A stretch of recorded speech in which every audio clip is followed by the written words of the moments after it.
بونجور بونجور، صباح النور، ان شاء الله نهاركم اسعد الايام. اليوم جبت لكم وصفه بنا من نور العقل باش نحضروا كيكه الليمون. طريقه سهله وبسيطه، واهم من هذيك الكل المكونات بالحق موجودين في كل دار وما تستحقش تشري حتى حاجه زايده.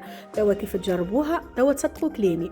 تخيلوا هكايا الكيكه هذية ومعاها كاس قهوه عربي هكا والمطر تبدا تصب والنسمه بارده، جو بصراحة. يلا خلينا نبدأ وصفتنا.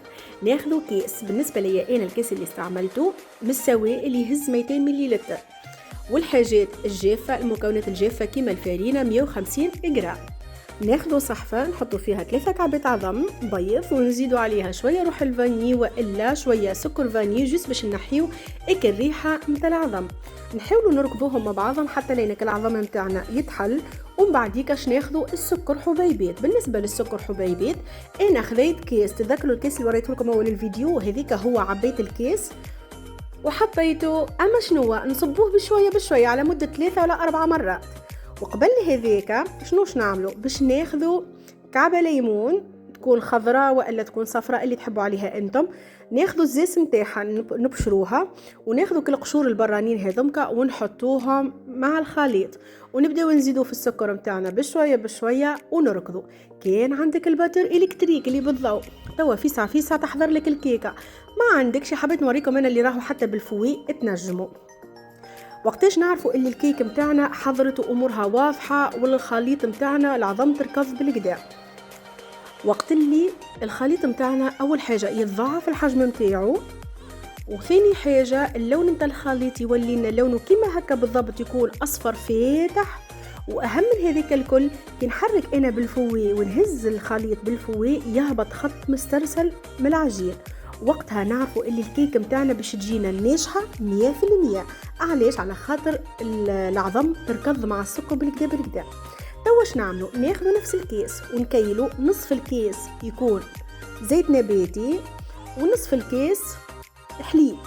هذوما زوج مكونات متاعنا السوائل، يعني 100 مليلتر و100 مليلتر. وكعبة القارص هذيك الليمون اللي بشرناها من الأول نقصوها في 2 ونعصروها ونحطوا السائل متاعها في وسط الخليط متاعنا، نركضوهم مع بعضهم. واخر مكون باش يكون عنا والا قبل الاخير فرينه وخميره جاتو، باكو كامل تاع خميره جاتو. بالنسبه للفرينه عنا 2 كيسين ونصف، ما يعادل 350 جرام فرينه. هاكا نعطي فيكم بالجرام وبالكيس، شوفوا محليكم انتم وقدكمش مدللتكم. نركضوهم مع بعضهم بشويه بشويه حتى لين نتحصل على الخليط اللي وريته لكم. انا باش نطيبها في الفورمه، انتم طيبوا في اي نوع نتاع مول عندكم. دونك انا عملت؟ سخنت الفرن تاعي بالكدا، دخلت الفورمه في الفور سخنت بالكدا، بعد خرجتها دهنتها الجنب نتاعها الكل بالزبده، ومن بعديك نصبوا الخليط وندخلوها للفور. وبسم الله ما شاء الله نتحصلوا على النتيجه هذه. شوفوا لي ما شاء الله قداهيش مزيانه قداهيش مرتوبه. حاجه اخرى نعرفكم باش تسالوني في لي كومونتير، الفور درجة الحرارة متاع الفور راهو أي نوع متاع نوع كيك راهو ما يطيبش في نار قوية. من الأول سخن الفور متاعك، ومن بعد اش تعمل؟ تنقص مثلا في الحرارة، درجة الحرارة متاع الفور لل 150 160 درجة، ونخليه الفور هكا مدة تدريج هكايا ياخذ الحرارة هيك متاع الفور متاع 150. وبعد ندخل البلاتو متاعي والا الكيك متاعي اللي هي، ونخليها تطيب على نار هاديه كما قلت لكم. والمده مش طويله، مده ربع ساعه 4 دراج تلقى الكيك متاعك حاضره وامورها على العال. واهم من هذيك الكل كي تدخل الكيك متاعك للفور رد بالك كل شويه تحل الباب متاع الفور وتطلع عليها تنفخت ولا ما تنفختش، خاطر هذيك الهواء اللي يدخل لها على غفله هذيك يخليها تتفش وما تتفاعلش وما تجيش مرتفعه كما قاعدين تلاحظوا فيها. ما غير ما نحكي لكم على البنة وطريقة التزيين، أنا زينتها بالطريقة هذه. تنجموا أنتم تعملوا أي نوع من طريقة تزيين تحبوا عليها.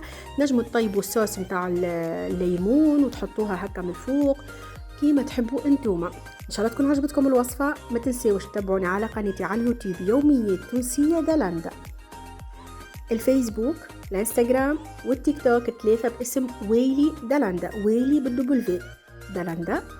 وشنو آخر ما عليا كان نقول لكم، عندكم اي وصفه تحبوني نعملها لكم تدللوا ابعثوا لي في لي كومونتير وانا نعمل لكم. وعندكم برشا وصفات جايين على قريب، استنوني اكاهو. نحبكم برشا، تشاو باي باي.